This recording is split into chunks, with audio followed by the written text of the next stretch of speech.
Сегодня мне приснился сон, а в нем родной далекий дом. А как хотелось остаться мне во сне. В нем был отец, была и мать, а во дворе мой младший брат. Я им привет, ну а меня как будто нет. Смотрю в окно, трава в росе, и бьются мошки на стекле.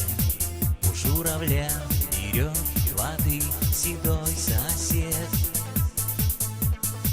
А на пруду среди гусей жизнь раскрасавцев лебедей. Свои деревни я, пусть даже и во сне.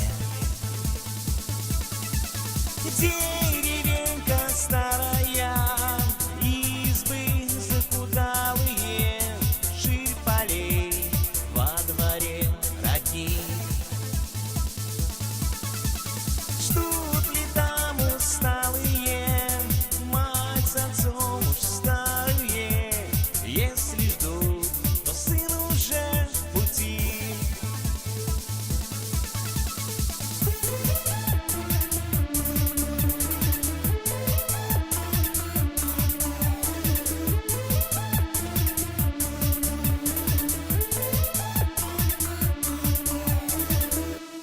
Деревеньку я написал в 98 году.